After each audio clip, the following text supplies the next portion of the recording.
tasobola kuyimba byaragaraga ebyaraga twabikyusa kati biringa spice bispicinga ki naye omuntu alina ovaayo n'ayimba njaga kuwa ekyokulabira ko nabadde no this girl mwana mulungi nnyo Spice Diana abadde ayimbayimba obuyimba bwe yes nga mumwagala but bwe yayimbye siri regular it was a very different I'm telling you because owulira nga luki nga akakkanye kati ayimba one of them yabadde ngamba juzi nabadde producing concert ya King Saha ku Hotel Africana bwe yamaze okuyimba nga ayimba ne Saha olina ngamba bana Spice improving okuyimba kati akwata n'olina nga ayimbira ddala because je bikomekero tekedde okufuukira ddala omuyimbi era bonna olaba nga bakyusa Bebe Kulu yali arapinga nnyo naye kati nakyuka oli ayimbayo ku nnyimba nanyweza eddoboozi Chameleon yisajja kyatukisasa ye kuva dda kiroboozi kyekyo kyayimba ayimba makulu ayimba nyama ki za nsonga n'ayimba melody abasajja basatu kiki beesingako Bebe Kulu Bobi Wine tewali asinga munne abantu azino wamanyi Dr. T obadde nabo kalwalo kyosobola okuŋŋamba kyono kino wamaanyi kino ono kino waliwo kyona asingako kino nga bungaye nti Chameleon kuvadde Chameleon yali talented Bebe Kulu amanyi okwetunda marketing yes Bobi Wine is a local boy is a ghetto boy wa wansi mu bantu oba awudde kati Chameleon n'ekiroboozi kye ali talented ayiye naikala kintu ye muteke mu category ye because senga baali bafaanagana senga tebagasa enjawulo gye nsoso okugamba kemu omu Bebe Kulu amanyi okwetunda ye amanyi okweteekawo n'abeerawo ate n'okuyimba n'agenda nga improvinga n'ayagala okuyimba kati siko bya rappinga nakanga abantu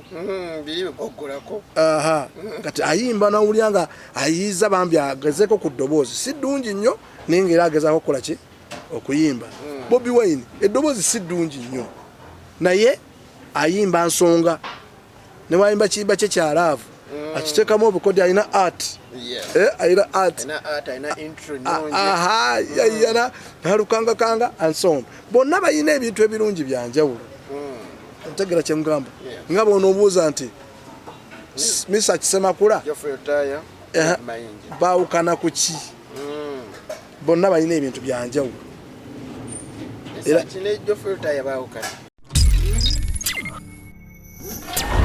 Fake media. Fake media ugamba tenda joli kaswete bichimu kitambula bulungi muzikola haja pendo munyamisha fikro angazaliwo nineta malehe nure wa munezai tugenda kuba ntogera ku nsonga ezenjawulo tulino Dr. T tugenda kuba ntogera ku nsonga ezenjawulo tugenda kwogera ku ye nga ye Dr. T ayina tunyumiza ku background music yoyo n'engeri gye yayingira mu music industry twagala nnyo atunyumize obudde bwatuwadde twagala tubukozese tusobole okubeera nga Dokita ate tumuleka agende mu nsonga endala Dokita yesimye okuba nawe nsanyuse nnyo okubeera ku mukutu guno amannya yenze Dr. T Samuel Kaziwedembe Travis gonna mannya gange mukama mpadde ekisa era nsanyuse nnyo okubanga ndi ku mukutu guno omusajja ono w'ettabu ate mu ngero gwagira mu subscribing kubanga ngenda kuyiwa bwino ettiriyo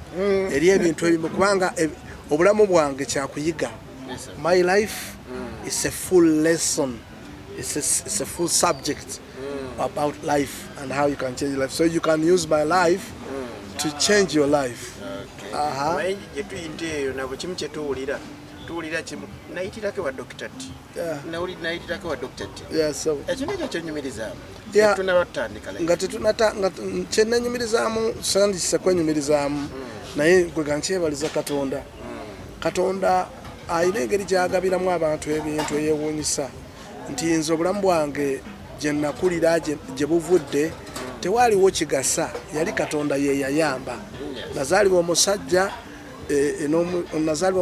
David Senyonjo n'omukyalo Este Nabukeera bamulekwa abataliiko ayamba abataliiko kyakutandikirwako naye Katonda bw'asalawo okuyamba akusitula okujja mu nfufu n'abaako wakutuuza. Kakati abadde Katonda abantu tebakwetaaga nga gwe omuntu, beetaaga ky'olina. Kati bw'abanga yayamba omuntu nganze n'abaako kyampa ekireeta abantu n'enkibawa n'obulamu bwabwe ne bukyuka, ate nze sisobola kwewaana kubanga ebikigula sibirina. So neebaza Katonda olw'okuba nti abantu bayiseeko mu mikono gyange, obulamu ne bukyuka, ne wano we tutudde bwe bujulizi obumu ku bwo nti mbadde kitundutundu ku bulamu bwabwe. Olwedde butandise okukyuka kubanga bino byenkugamba owuliranga olugero lwa Wakayima ne wangu, naye tunagenda okuva ku interview eno nga naye kirabika kisoboka. Nsobola okufuuka pulezidenti w'eggwanga, nsobola okukulembera ekintu, nsobola okukyusa famire y'ewaffe, so okukyusa ekyalo, nsobola okubaako ekyokulabirako eri abantu abalala mu nzikiriza yonna gye ndimu. Neyanziza nga tutandika olani idea waliwo idea gye wampa okuva olwagimpa obwongo tebunnatuula. Neyanza katutandike Dr. Tetwagala kudda nnyo mabega nnyo tati gye yayita biki twagala tulabe weezuula otya. Ekyo nno kye kibuuzo kye naakawulirako oli musajja wa njawulo kubanga nze ntera okigamba abantu nga mbayigiriza nti weezuula obusobozi we buli, amaanyi go we gali, n'obunafu bwe buli, y'engeri yokka ey'okuwangula. Nze neezuula ti tewali asobola kunnyamba okuleka Katonda, ate Katonda tasobola kukozesa miti na bisolo, agenda kukozesa bantu. Nentegeera nti ekintu kye nnina osooka okukola kwe kukolagana n'abantu obulungi, nga sibajajinga, sibasalira musango, kubanga nange kennyini abasisinkanye ndiko bye basobola okuŋŋaanako kali nawe babaako ensobi. So nakizuula nti okwezuula kutandika na kutegeera ti Katonda yasooka, tayongerwako kintu kyonna kirala, n'olyokoza akawunti akuwadde ekiddako kye yatondera mu kifaananyi kye be bantu. Bw'obayisa obulungi bakuwa kye balina. Abantu nnyanja, abantu luzzi, bw'onyikamu ekidomola ekikyafu enkya tosuubira kukisana mazzi gatukula. So what you do with people kikyuka ne kikuddiza amagoba gaakyo. Ngezezaako nga bwesobola, sigaana siri perfect, but I try as much as possible make sure at least ne gwensobeza nerwanako neneenenya, kubanga ani amanyi ayinza okuba lwe luggi lwange enkya mwesobola okuyita okugenda ku ddaala eriddako. So that is how I discovered myself, that God and people mwe nsobola okutuuza ekiruto kyange. Neezuula ekyokubiri nti music saakitandika, saakiyiga, wabula kyatondebwa mu nze. Nze siyiga music, nze music. Nze kiri mu nze, kivaayo ne kikola byonna bye kyagala.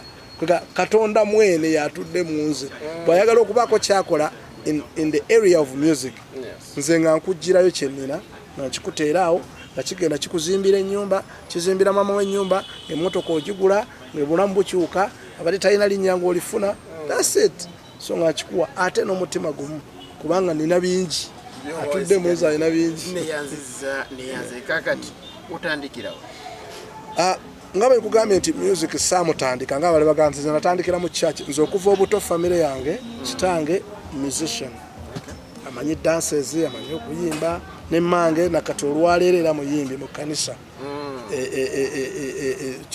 Matugaawo, kanisa y'Abakatoliki mwayimbira, ate era akola yali kakiiko kaabwe yateekateeka ebintu ebyenjawulo. So muyimbi wa soprano. Kakati ebintu bya music natandika byenkola mu myaka 5 olwedde nze nali nkola ebintu bya music, nasoma bwe tubikola. We used to go ku airport nga ffe twaniriza ba presidents. Many of the presidents nze nabakwatanga mu ngalo nga nkyalina muto. Yes, because sayina kirala bwe twatandika paka leero music bwe bulamu bwe ntambuliddemu. Businesses endala nzikoze, but nzirayo ku kiri, maliriza nzizayo ku kiri, because ye mugaze era ekimala okuwa buli kyoyagala. Okay, kati njagala tudde wala music kuva buto omuli kati otuuse mu kiseera eky'obukulu oyagala otandika okuyimba. Okay, natandika nkuba engoma ez'ekinasi zonna, traditional drums, ate si mu Buganda mokka, Busoga, Acholi, nenjiga all those drums and dances and songs twatandikira mu ebyo nenvaayo nentandika okwegatta ku kibiina ekimu waliwo omwami omwera twali tukola naye ebiri traditional bamuyita Eliasaf Kibirige yalina group bagiyitanga Namunye Nankasa group kakati nayagala naye okuboera okukyuka dde mu bidongo natandika group nze omu kuba volunteers abaga nedda nange njagala biga eyegangu ku Sabala Road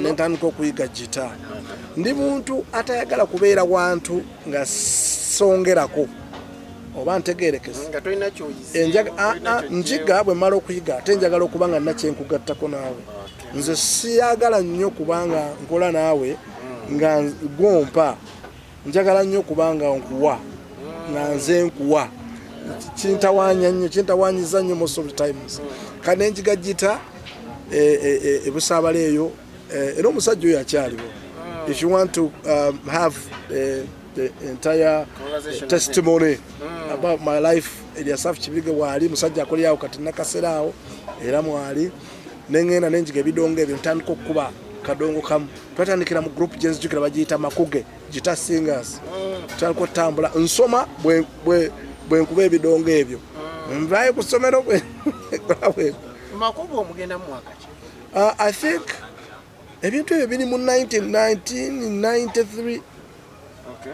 Yes, if I biri awo biri mu kiseera ekyo kubanga nzijukira bwe mbibaamu nabibaamu akaseera akamala akatonotono nenjoyininga band yalinga bweyogerera eyo omugenzi Sara Birungi mu yali avudde bagiyitanga Marines Band olumaze okuyiga ebidongo bikuba nengenda eyo kati nga nembeera nga nkuba lead guitar yaabwe nefuuka band leader at the same time.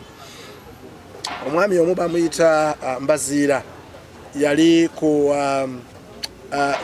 Apparent Theatre olwali bamugiyita mutasimanyi wana ekibuye kati nga balinawo gye bayita Summit Band kati ne banzuula ne banzibayo nenzayitaako okuba endongo ya wano tuba tukyali awo waliwo abaami babiri Charles Sekubuge ne Andrew Ben Kibuuka nga bayinaako Pride Theatre bayinawo band erimu Chance Nalubega Fred Maiso byani then nga nawo team tugenda nawo ntandika okukolerawo ntandika okukolera eyo awe nava nenkwatagana n'omwami yalina band bagitanga The Rains bamuyita Diplo Kusegawa is a great man musajja mibira naye gyali bwe twavaawo ne tugenda Sweden gye nayigira ate production muvudde mu Uganda neva mu Uganda that was 96 kamala ebanga 1996 duze emyaka ng'ebiri nkola ebyo twasigalayo naye ne tukola awo it was a great time era kyanyamba nnyo kubanga ali omusajja yanjigiriza ebyo bya sound studio work biki nenvaayo nga maze qualifying okukola studio work nenkomawo nentandikira mu studio eri awo Kibuli eya Africa Band omwami Moses Matovu kojja wange akuli Africa Band yali yakolawo studio yawo by then mwalimu omwami omu kama amukole bulungi bamuyita Timothy Kizito yali beeranga eyo mu America simanyi byamugwako nsabye Katonda amukole bulungi nandeka mu studio eyo ati n'okuvugira olugendo ku speed tusobole odutegeera yes mbeera mu Africa Band studio tukolera babasudde Walukaga Sebata Kafeero Walukaga oluyimba zasooka okukola muzadde tagulwa omanyi oyina engeri gy'obapanze nga nda Walukaga alina kuvaamu atalina kuvaamu omwana oyo yatandika dde okulwana be baana benatandika nabo ng'alwana okulaba nti avaayo so naye nga ajjira ne mubana abakulu be nasangawo by then nze ne production yanjawulo ba live guitars na biki so nga tukola ekintu kyanjawulo mba nkyali eyo omwami omu bamuyita John Katendo w'ekitiibwa nanyini Ebonies the Ebonies alina visceral ne bamugamba aliyo akavubuka eyo kayina ebirungo naye nankansaayo nanzijayo netujja nentandika okubeera music director wa Ebonies naze nkola ku music waabwe yenna kuddamu ennyimba kuziwandiika and so on. I worked with them for about 1.5 years. Yes, I used to work for him. Bantu balungi bana naye nenkola ekiseera kigere eyo nno gye nasisinkanira kati mbikujja buli gye nsisinkanira Betty Mpologoma be bamu ku bayimbi be nasoko kujja nabo ngamba bajje tukole ffenna. Betty Mpologoma fast. Nzija naye waliwo n'omugenzi bamuyita Martin Yangume. My boy omulala bamuyita Isaac Ogwal waliko ne Sarah abo be natandika nabangwa tukola music wa Ebonies. Sala katono twavaayo kubanga nze nangabwe nakugambye mu ntandikwa. Njagala nnyo kubeera awantu wenga sanga nyongerako. Sacha tukanengamba wano kimala kyemba wadde kati njagala kugenda kugaziyako ku bwongo kati omusajja omubambi mukama amuwumuze bulungi bamuyita Kasiwukira amise bunyaawo yatandika studio bagita Kasiwukira Studios era Timothy olwakomyewo yabikwasaganya era nampita nangamba nti vaayo ojje tandika okukolera wano mu Kasiwukira ebintu bikyuse tugenze digital tugenze biki tuvudde mu cassette tape tuvudde ku CD zaali zitanzu zate zinajja Kasiwukira tandika tezinajja natuli cassette nga muli ku tape naye kati mu studio tukozesa digital stuff systems tukozesa Logic ebyo corporate yali ekola I can't say that it was corporate naye ekintu kyali kipya nga bw'okigula tekinnayingiramu bafere bangi nga buli akigula akifunamu nga bwe tukola album nefuluma agitunda afunamu nnyo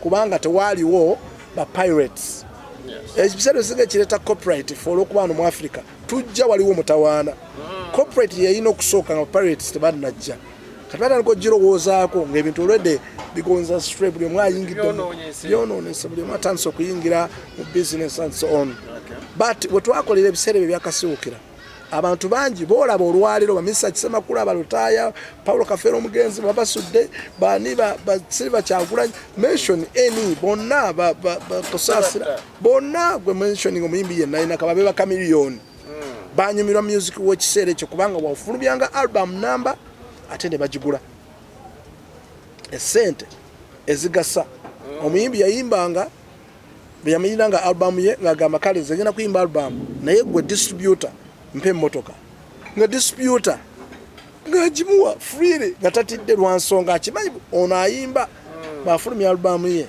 ngenda gifuna mu ssente ba ex-zone yabo ne batandika okuyingira business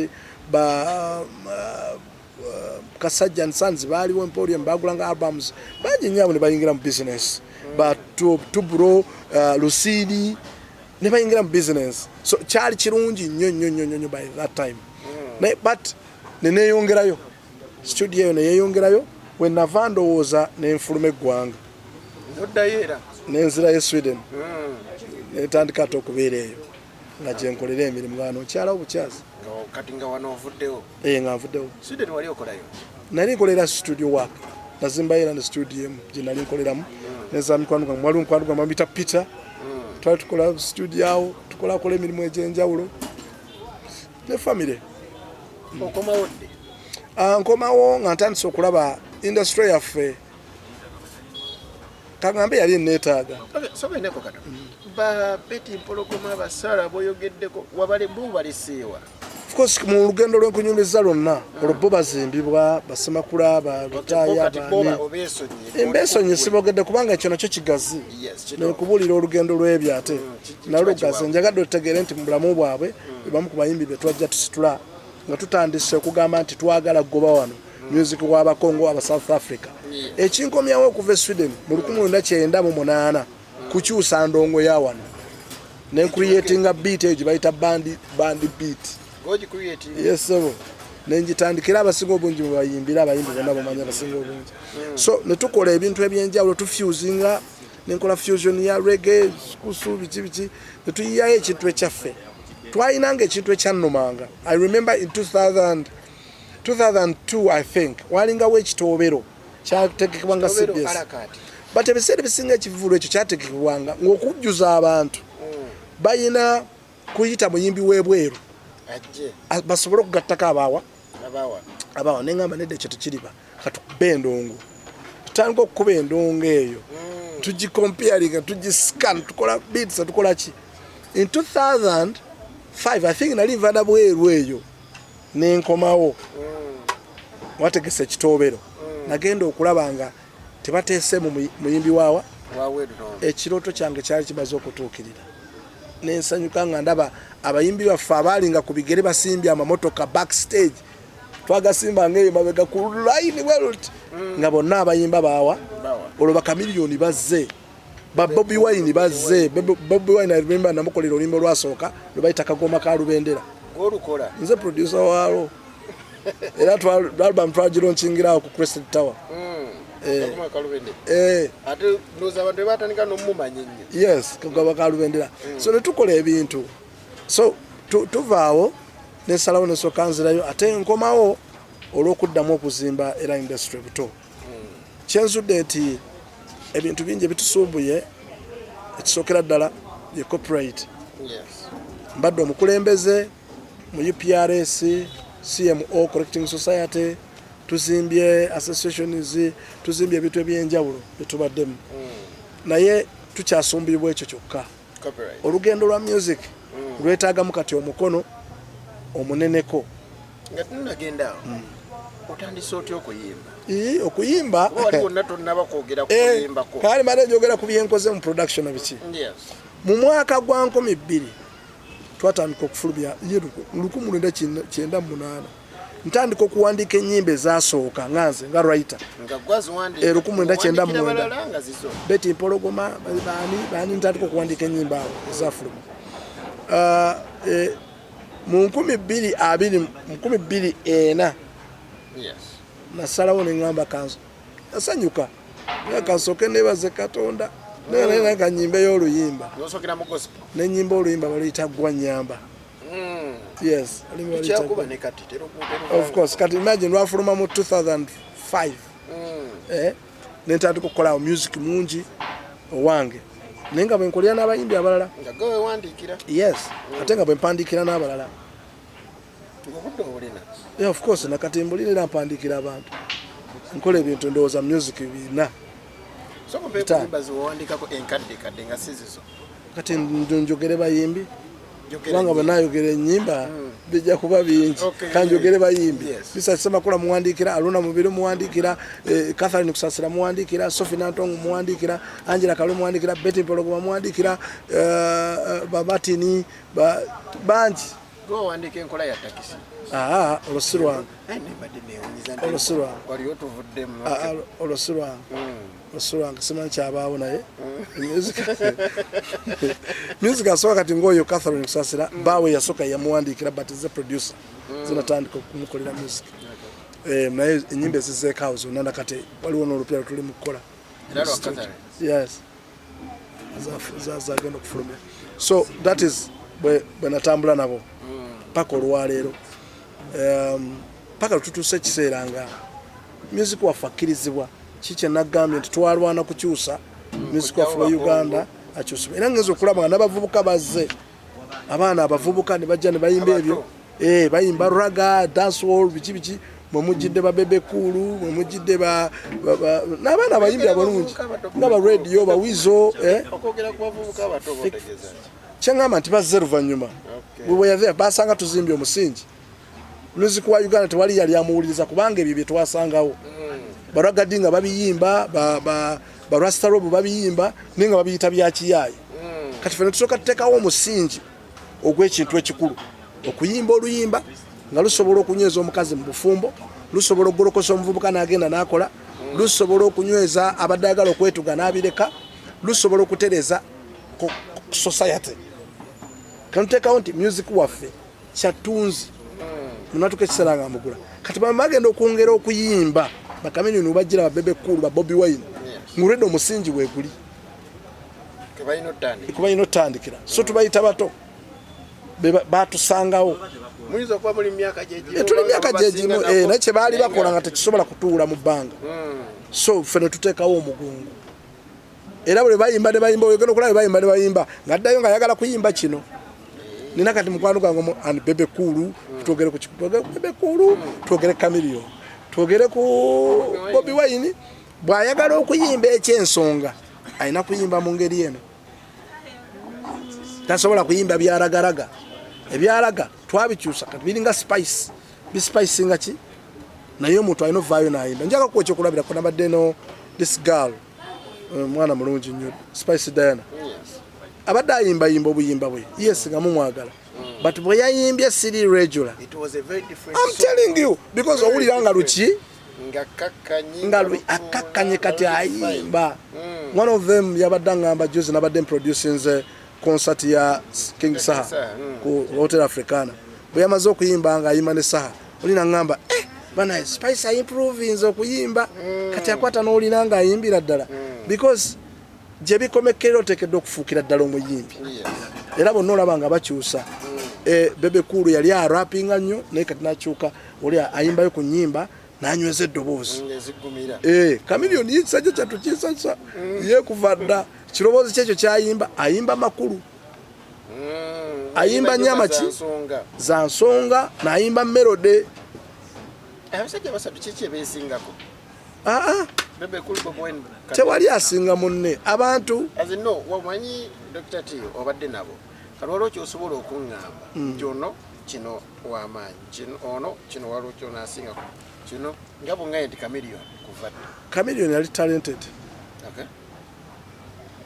Bebe Kulu amanyi okwetunda marketing yes Bobi Wine is a local boy is a ghetto boy wa wansi mu bantu oba awudde kati Chameleon n'ekiroboozi kye ali talented ayiye naikala kintu ye muteke mu category ye because senga baali bafaanagana senga tebagasa enjawulo gye nsoso okugamba kemu omu Bebe Kulu amanyi okwetunda ye amanyi okweteekawo n'abeerawo ate n'okuyimba n'agenda nga improvinga n'ayagala okuyimba kati siko byakurapinga nakanga abantu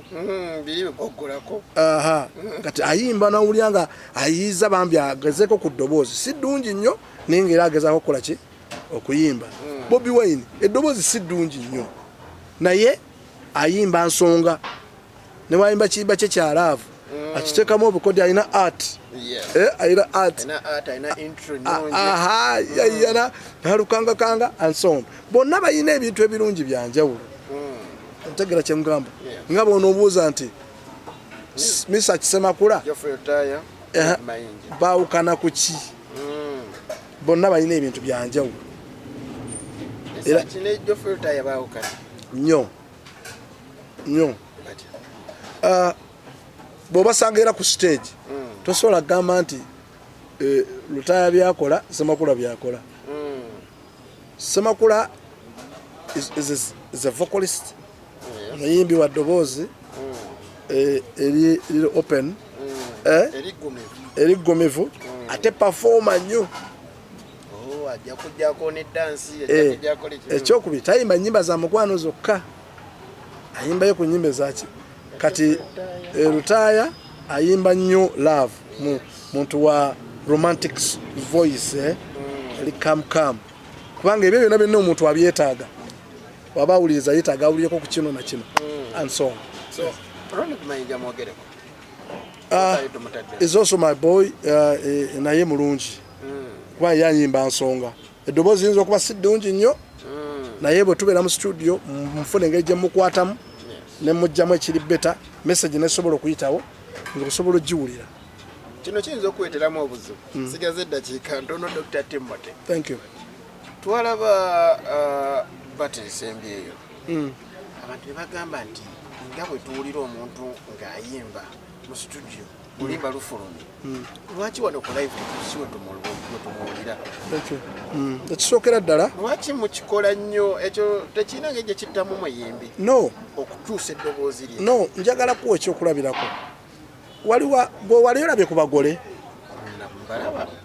okimanyi nti abagole abamu senga oba nga obadde tomumanyi emabega n'omusanga ku mukolo nga bamukozeeko make-up enkeera omuyitako naga nze wakwatidde kamera bambi mwebale nze sinnakulabako nga mulala why because eri ebeera mbaga kati omuyimbi buli luyimba lwe abanga akoze embaga aba yeetaaga ka make-up naye era nga ne mu bagole waliwo abagole ssebo nga tebeetaaga make-up kangi ng'omwana yalungi bw'alina olususu lulungi ebintu byonna byebyo kati ng'okoonako bukonyi buli kokoonako kavaayo so tetufaanagana obusobozi si bwe buki si bwe bumu waliwo abayimbi gw'olaba mbi ng'alina okwagala oluyimba lulungi vocal si mulungi so ng'olina omukwatamu kye tuyisaba producers kutereeza. You need to produce oleeta amaanyi ge wagali obunafu obubikkeko.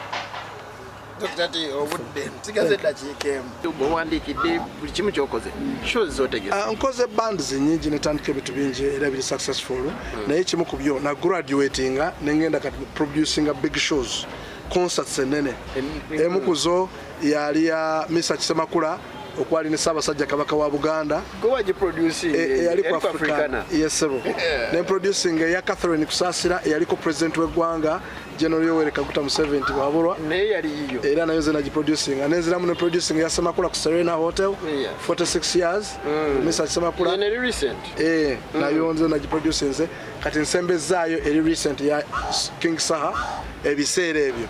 It was a success.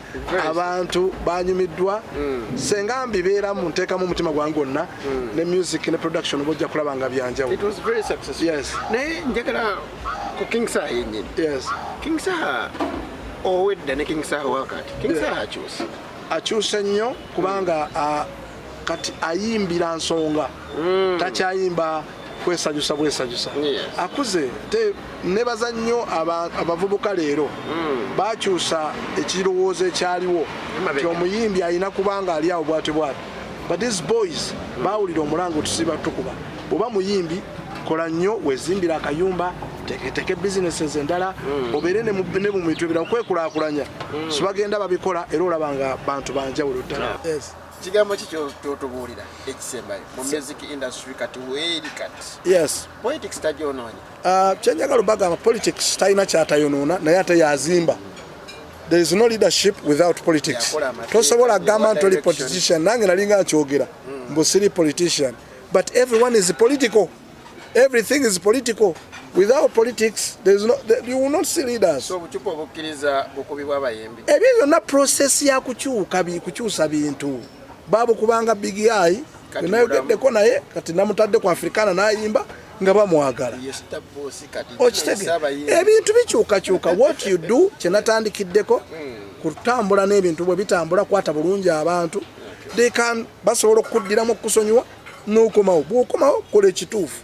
That's it. Tewali kirala. Mbagala nnyo mwenna ababadde bandaba amanya nze Dr. T, producer, singer, writer, movie producer, movie director, pastor, of course. Mbagala nnyo mwenna ekisa kya Katonda kibambikireko. May the grace of the Lord cover you in everything that you do. In Jesus' mighty name I pray. Amen. God bless you. I love you.